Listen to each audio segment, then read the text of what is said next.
si ballaaran waxaa garoonka diyaaradaha magaalada Cadaado maanta lagu soo dhaweeyay madaxweynihii hore ee maamulka Ximan iyo Xeeb Cabdullaahi Cali Maxamed Baarleex oo ka soo kacay magaalada Muqdisho ee caasimadda dalka.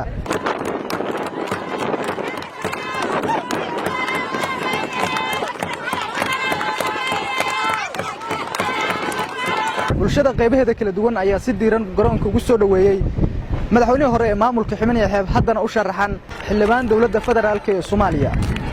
odayaasha dhaqanka ururada haweenka dhalinyarada iyo siyaasiyiin maamulka degmada Cadaado ayaa soo dhaweyntan oo mid heer sare ah ka qayb galay. Cabdullaahi Cali Maxamed Baarleex madaxweynihii hore ee maamulka Ximan iyo Xeeb ayaa salaan la dhex qaaday boqolaalkii shacabka ee halkan ku soo dhaweeyay, waxaana intaa kadib wafdiga madaxweynihii hore ee maamulka Ximan iyo Xeeb loo soo galbiyay hoolka nasiinada ee garoonka magaalada Cadaado.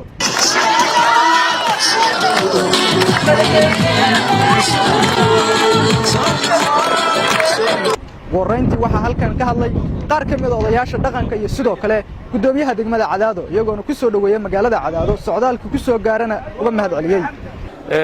maanta halka waxaanu ku soo dhaweeynaa madaxweynihii hore Ximan iyo Xeeb Cabdullaahi Cali Maxamed Baarleex oo ah nin deegaankan muddo badan ka soo shaqeeyay, wax badanna dalkan ka soo qabtay, muddo badanna naga maqnaa. aanan runtii uga mahad celinayo maalintii xilka uu tiriyey ee galmudug la dhisay iyo maanta inta ka dhaxaysa aanan maqal wax oo dhibaato ama isqaqabsiya ama maamuladii meesha ka shaqaynayay dib uu ku soo celiyey. dadka waxaa jira dad markay xilka ka tagaan dadka inta ku soo guriya laabta dhib iyo fowdo iyo la daba jooga.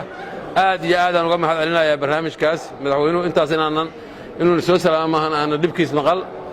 maanta wuu soo laabtay, wuxuu u soo laabtay iyo wixii uu deegaanka u yimi isagaa noo sharxi doona. laakiin waxaan rabaa dadka reer Cadaado inaan hal u sheego iyo dadka reer galmudug madaxweynaha aniga waan wada shaqaynay, muddo badanaan wada shaqaynaynay. xaqiiqatan sifooyin badan oo dadka Soomaaliyeed ama qaar badan aysan ku aqoon ama aysan ku ogeyn ku oga oo aan hubo dadka qaar badan oo maanta shaqaynaya inaysan lahayn. waa nin horta ilaah ka cabsi badan, waa nin culumma, waa nin aan dadka future-kooda iyo mustaqbalkooda aan gadan. aniga waxaan aad uga soo wada shaqaynay galmudug dhismaheedii hore oo bilowga ahaa. muddo 4 bilood aan ka yarayn xamaraan joognay markii galmudug la saxiixayay in la dhiso. xilliguu meesha ka talinayana dadka qaarba si haw sheegay, laakiin xilligu ugu amniga badanay ahayd. maamulkii ka horreeyey wuu ficnaa, amnigu waa ficnaa, laakiin marmaraa dagaal la dhici jirin qabaa'il culus. laakiin asagu intuu joogay waxyaabaha nasiibkiisa ilaahay ka dhigay. waddanka dagaalla kama dhicin, wuu xasilanaa, siyaasaddiisa way xasilaneed.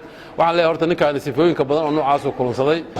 maanta meeshaan migrationkii Cadaado waaye. waxaan u taagannahay madaxweynihii Ximan iyo Xeeb Cabdullaahi Cali Maxamed soo dhaweyntiisaan u taagannahay.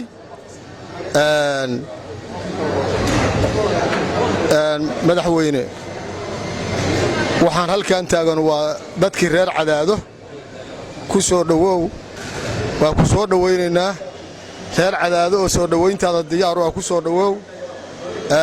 reer Cadaado waa madaxweynihii Ximan iyo Xeeb oo u taagantiin maanta soo dhaweyntiisa oo Ximan iyo Xeeb oo dalka wax badan deegaanka u halgamay ayaa nasiib wanaag maanta wuxuu u helay amaal gudkiisii inaan ku soo dhaweyno annagoo saqiir iyo waayeen. isu soo baxeennu intaas weeye.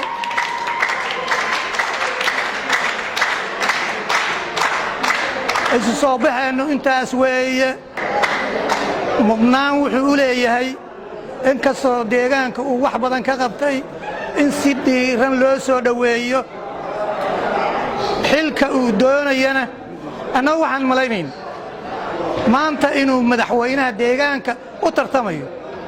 hadduu asagu isu soo gaabiyey oo xildhibaanka dawladda dhexe golaha shacabka uu isu soo sharaxay waa ku siinaan leenna, waana kugu soo dhaweeyey. Cabdullaahi Cali Maxamed madaxweynihii hore ee maamulka Ximan iyo Xeeb oo halkan ka hadlay ayaa u mahad celiyay qaybihii kala duwanaa ee bulshada ku soo dhaweysay magaalada Cadaado sida diiran ee aan kala harka lahayn ugu istaageen soo dhaweyntiisa. khudbad dhinacyo badan taabanayso halkan uu ka jeediyay madaxweynihii hore maamulka Ximan iyo Xeeb waxa uu sheegay inuu bulshada isxogwareysan doonaan intuu halkan ku sugan yahay.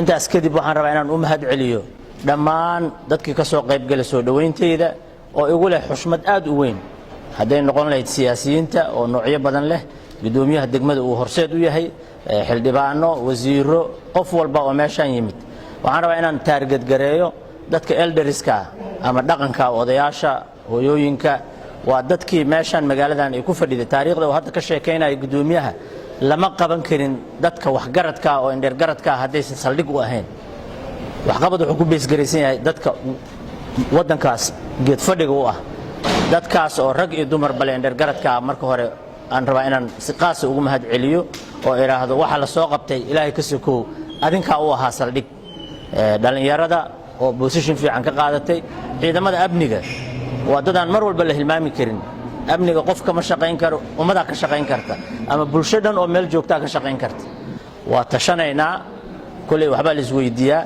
baahida aan qabo ama wax bini aadamku ay raadinayaan waxa ka muhiimsan inuu dadkiisa la hadlo oo yiraahdo xagee wax marayaan xagee loo socdaa maxaa la soo maray xageen aadnaa taladaas waxa ka soo bixi doona markii indhergaradka iyo odayaashii lala hadlo hadda waxaan ku beesgaraynaynaa waxeena waa nimid waxaan ka mahad celinaa shakhsiyan iyo aniga dadka ila socdayba sida aad noo soo dhaweyseen galabta waqtiyada kale waxaan ka tashanaynaa balsaan yeel lahayn waan idin sheegi doonaa wax aniga aan leeyahay waxaanan rabaa ma jirto aanan ummadeeda la tashan talada ummadda wax lagu qaataa hadhowna talada ummadda wax lagu maamuli karaa